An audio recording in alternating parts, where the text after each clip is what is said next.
ನಮಸ್ಕಾರ, ಸ್ಪರ್ಧಾ ನ್ಯೂಸ್ಗೆ ಸ್ವಾಗತ. ಬೋರ್ವೆಲ್ ಉದ್ಯಮಕ್ಕೆ ಬೆಲೆ ಏರಿಕೆ ಬರೆ, ಮಾಲೀಕರ ಆಕ್ರೋಶ.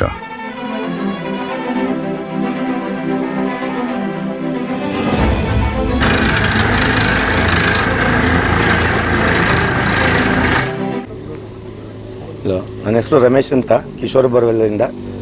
ಸರ್, ಇಲ್ಲಿ ನಾವು ನಿಲ್ಲಿಸ್ತಾ ಇರೋದು ನಮ್ಮ ಬೋರ್ವೆಲ್ ಉದ್ಯಮ ದಿನ ಬರ್ತಾ ತೀರಾ ಪಾತಾಳಕ್ಕೆ ಹೋಗ್ತಾ ಇದೆ. ಈಗ ದಿಢೀರಂತ ಈಗ 2 ತಿಂಗಳಿಂದ ಬಿಟ್ಟು ಬೆಲೆ 25,000 ಇದ್ದದ್ದು ಈಗ 75,000 ಗಂಟೆ ಹೋಗಿದೆ. ಮುಂಬರುವ ದಿನಗಳಲ್ಲಿ ಇದು 1 ಲಕ್ಷದ ಗಂಟೆ ಹೋಗೋ ಥರ ಚಾನ್ಸಸ್ ಇದೆ.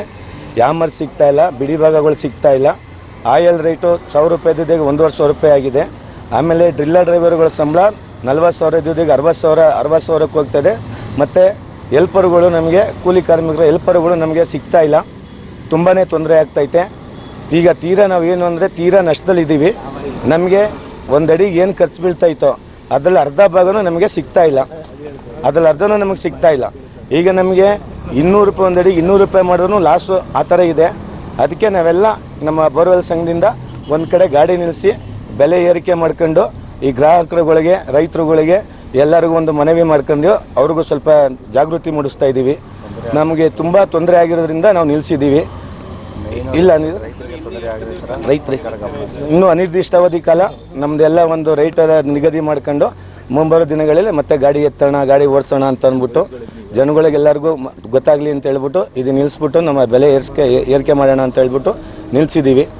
ನಮಗೆ ಬೆಂಗಳೂರಿನಾದ್ಯಂತ ಅಷ್ಟೇ ಮಾಡ್ತಾಯಿದ್ರೆ ಹಲವಾರು ಕರ್ನಾಟಕ ಆಯಾ ಜಿಲ್ಲೆಗಳಲ್ಲಿ ಅವ್ರವ್ರು ಮಾಡ್ಕೊತಾ ಇದ್ದಾರೆ. ನಾವು ಬೆಂಗಳೂರು ಭಾಗದಲ್ಲಿ ಮುದ್ದಯ್ಯನಪಳ್ಳಿ ರೋಡಲ್ಲಿ ಬ್ಯಾಡಳ್ಳಿ ಪೊಲೀಸ್ ಸ್ಟೇಷನಲ್ಲಿ ನಾವು ನಿಲ್ಲಿಸಿ ಬೆಂಗಳೂರು ಪಶ್ಚಿಮ ಭಾಗದಿಂದ ಈಗ ನಾವು ಸ್ಟಾರ್ಟ್ ಮಾಡಿದ್ದೀವಿ. ಪಶ್ಚಿಮ ಭಾಗದಿಂದ ಸ್ಟಾರ್ಟ್ ಮಾಡಿದ್ದೀವಿ. ಈ ಮುಂಬರುವ ದಿನಗಳಲ್ಲೆಲ್ಲ ಬೆಂಗಳೂರಾದ್ಯಂತ ಎಲ್ಲ ಕಡೆ ಇದು ಮಾಡ್ತಾರೆ. ಯಾಕೆಂದರೆ ಯಾರಿಗೂ ಬೆಲೆ ಸಿಗ್ತಾ ಇಲ್ಲ. ಕೇಸಿಂಗ್ ಪೈಪ್ ಆಗ್ಬೋದು, ಬೇರೆ ಬಿಡಿ ಭಾಗಗಳಾಗ್ಬೋದು, ಏನೂ ಸಿಗ್ತಾ ಇಲ್ಲ.